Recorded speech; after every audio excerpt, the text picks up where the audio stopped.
दिल्ली के मुस्लिम इदारों की हालत बद से बदतर है। ये मुद्दा दिल्ली असेंबली में भी उठा और इस हवाले से आम आदमी पार्टी ने कांग्रेस और बीजेपी पर मिली भगत का इल्जाम लगाया है।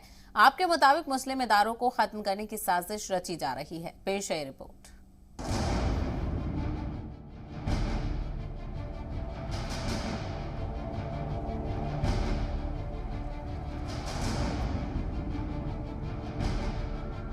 दिल्ली वक्फ हो या फिर दिल्ली स्टेट हज कमेटी, इन दिनों हालात कहीं भी बेहतर नजर नहीं आते। वक्फ बोर्ड में जहां मुलाजिम, इमाम और मुअज्जिन सैलरी न मिलने से परेशान हैं और पिछले 1 महीने से काम ठप पड़ा है, वहीं दिल्ली स्टेट हज कमेटी में सुप्रीम कोर्ट में हुई समाअत के बाद दबाव में कमेटी तो बन गई, लेकिन चेयरमैन का कुछ अता पता नहीं कब बनेगा और कमेटी की फाइलों से लेकर रोजमर्रा के खर्चों तक मिलने में दिक्कतों का सामना करना पड़ रहा है।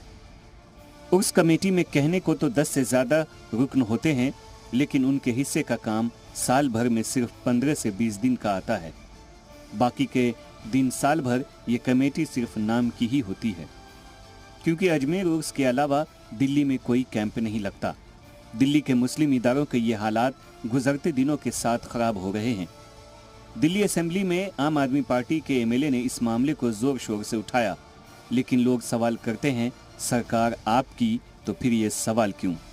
इसलिए मैं अध्यक्ष महोदय आपको संज्ञान में लाना चाहता हूं कि जानबूझकर ये मेंबर बनाए गए ताकि एक जो एमपी हैं उनको भारतीय जनता पार्टी का बनाया गया, गौतम गंभीर साहब को 3 मेंबर कांग्रेस के बनाए गए, 2 एमएलए मजबूरन आम आदमी पार्टी के इसलिए रखे गए कि 2 एमएलए का रहना जरूरी है और 2 एमएलए ना कांग्रेस के पास थे ना भाजपा के पास थे मुस्लिम, इसलिए वो 2 एमएलए आम आदमी पार्टी के रखे गए।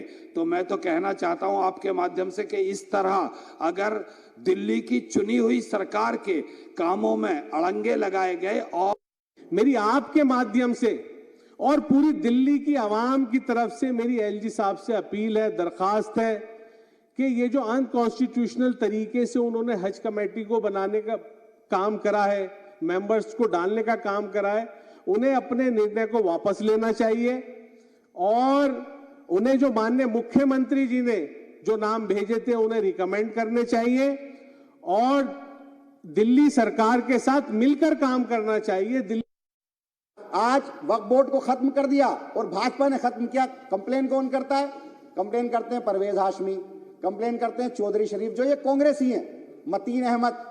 कांग्रेस कंप्लेन करती है, भाजपा उस पर इंप्लीमेंट करती है और एक इदारे को, मुस्लिम इदारे को खास करके कांग्रेस के जरिए भाजपा बर्बाद कर रही है। आज दिल्ली वक्फ बोर्ड तबाह हो गया, वहां सैलरी देने वाला कोई नहीं है, सिग्नेचर करने वाला कोई नहीं है। उसका जो सीईओ है, सीईओ को प्रेशर कर रखा है उसने, एलजी ने, कि किसी भी कीमत पर अगर तुमने साइन कर दिया किसी भी चेक पे तो मैं छोड़ूंगा नहीं। मैं क्या है कि आज इन्होंने हज कमेटी खत्म की, अगली बार ये वक्फ बोर्ड को खत्म करेंगे, उसके बाद माइनॉरिटी कमीशन को खत्म करेंगे, फिर तमाम मंडियों को खत्म करेंगे। ये सरकार की चीजें हैं, सरकार की एजेंट, सरकार चलाती है इन सबको और ये सरकार के डिपार्टमेंट है, सरकार की जवाबदेही है। चाहे वो वक्फ बोर्ड हो, चाहे वो मंडियां हो, चाहे वो हज कमेटी हो, चाहे वो माइनॉरिटी कमीशन हो, ये सबको टारगेट किया जा रहा है एक एक करके।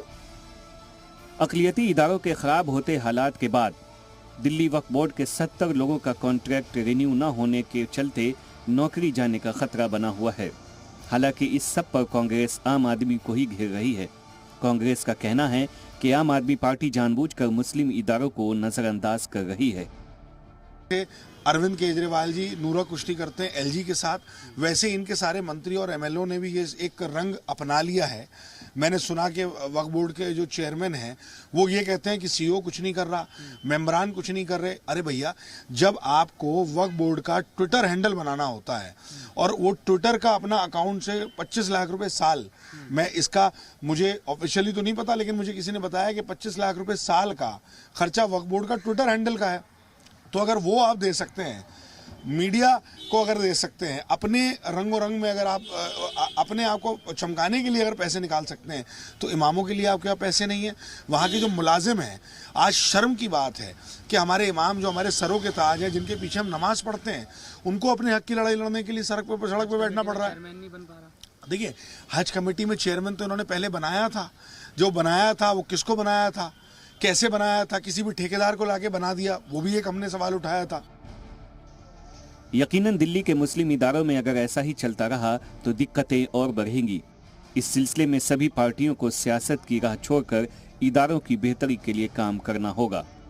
सड़क से लेकर विधानसभा तक इन मुद्दों को उठाया जा रहा है, लेकिन हालात नहीं बदलते। दिल्ली में आम आदमी पार्टी, कांग्रेस और बीजेपी की सियासत में अक़लियती तबके से जुड़े इदारों का बुरा हाल है। यकीनन तमाम लोग आवाज़ भी उठा रहे हैं, लेकिन चाहे हज कमेटी हो या फिर दिल्ली वक्फ बोर्ड या हो दिल्ली उर्दू एकेडमी, हालात यहाँ पर तब्दील होते नहीं दिखाई दे रहे। कैमरामैन आरडी के साथ जी मीडिया के लिए दिल्ली से मैं शुएब रजा।